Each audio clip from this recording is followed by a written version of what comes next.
Morning, guys. Today I'm going to be checking the solenoids, see if they're any good. And it's a little tight in there, so I've kind of rolled it back from where I normally park it. The grass is kind of grown up here, so I'm going to grab a weed whacker, level this out as close to the ground as possible. And then I'm going to put it on some ramps and see if there's not enough room under there to drop the pan and take a look.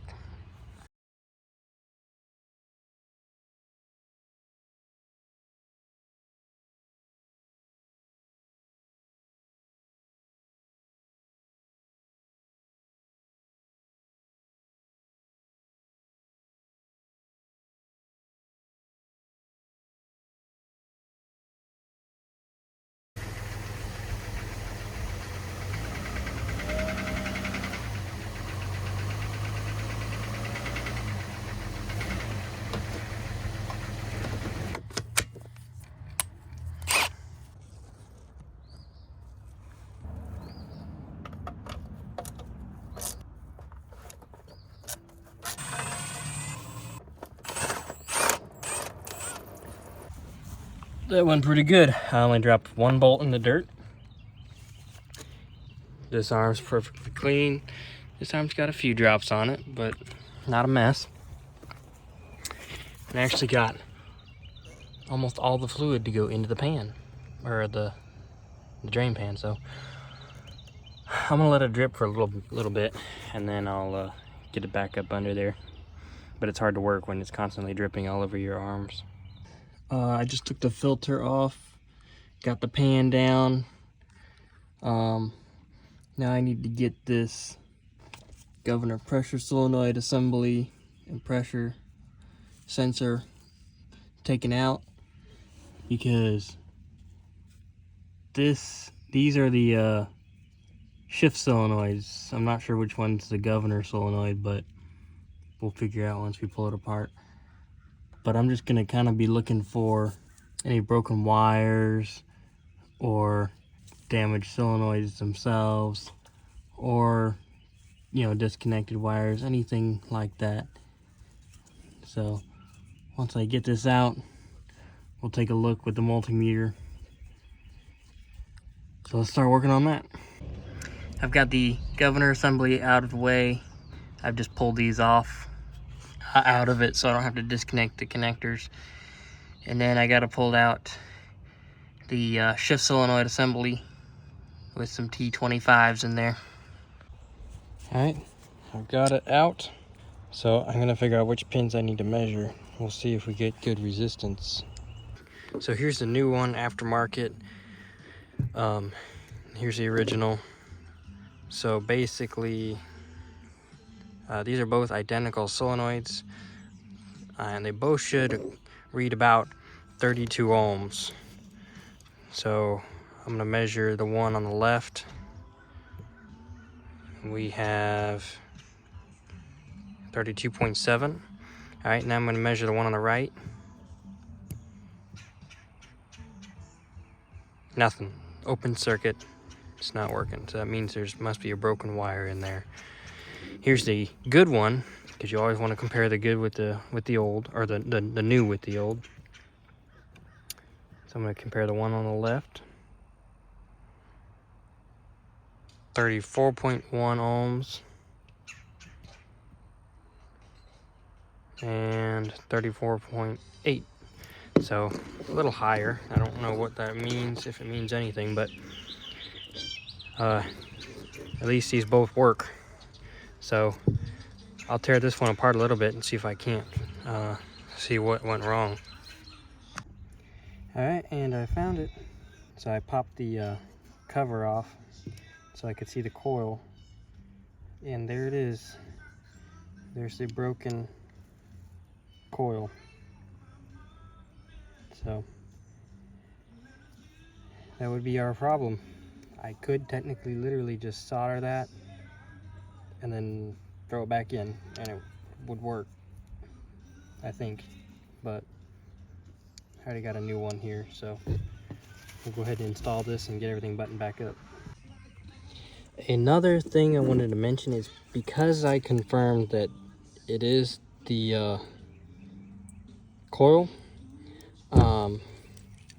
in order to actually get to where this plugs in and replace the actual harness, you have to take the throttle body off, and that is a pain to do in the vehicle. So I'm gonna just snip these wire ties off, and I'm just gonna put this back in and use the old harness, because you know hopefully there was nothing wrong with it and it was just this coil. So let's give it a shot. The new solenoids are installed and tightened. Now I just need to connect the wiring harness again, and I got some zip ties to zip tie it back in place. I've got the new transmission solenoids installed, and I'm connecting my multimeter back up to those wires that I tested before to make sure that this circuit is working properly. And I've got 34.8 ohms, which tells me that wiring harness is good, so I'm good to just leave the old one in there and don't have to worry about replacing the new one. So this means we're good to go. Connect everything up, button it up, fill it up with some transmission fluid, and go for a test drive. And hopefully that's the only issue. Knowing me, there's probably going to be more. We've got the fluid filter in, the governor assembly in and back up in there. We've got the solenoid assembly in. So we are going to go ahead and throw the pan on up into there and bolt it on. Got it cleaned up. I did find a little piece of metal at the bottom of the pan, piece of aluminum. So we're just gonna pretend that we didn't find it and keep going. Pan's on. Let's go ahead and fill it up with fluid.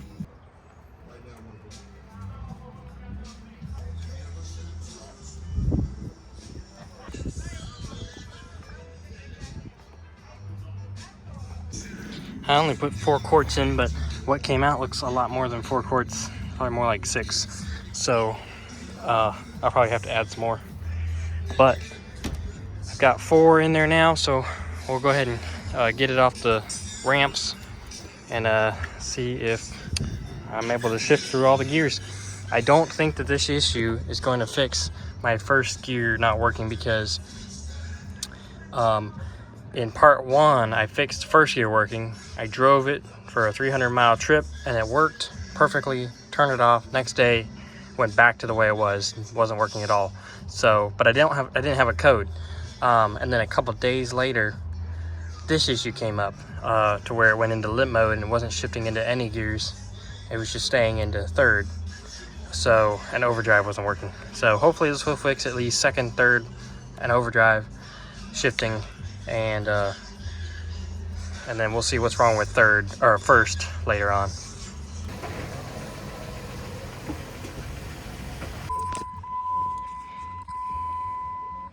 All right, we've got a couple misfires and a 3/4 shift solenoid, so we're just gonna clear the codes and run it for a test drive.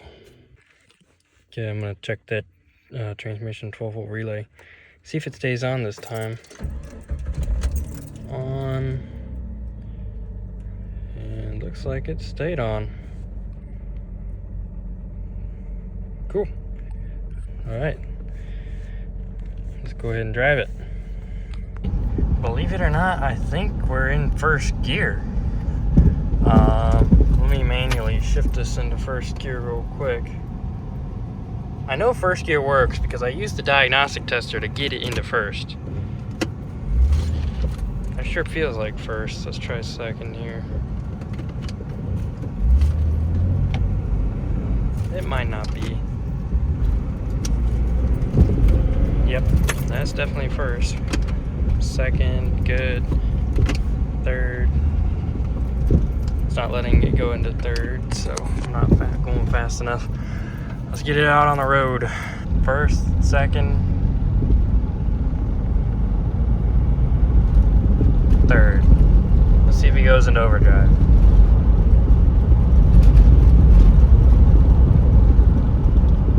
Cruise at 50. There we go, it just went into overdrive. And it says right there that it's in 4th gear. If I kick this up, it should go down to 3rd, yep. Overdrive, kick down's working too. So here we are in 4th, kick down, 3rd, nice. There's a little bit of a delay, that's probably because I'm 2 quarts low on fluid. So, but I'm glad 1st gear's working. So that was all the same issue. Just, I'm not sure why I wouldn't manually switch into 1st. But, okay, I was getting a lot of delay between shifts. So I went back and put almost 2 quarts in. So here we go. We got 1st, 2nd. Actually, I think we're in 3rd now. And then overdrive. And then kick down.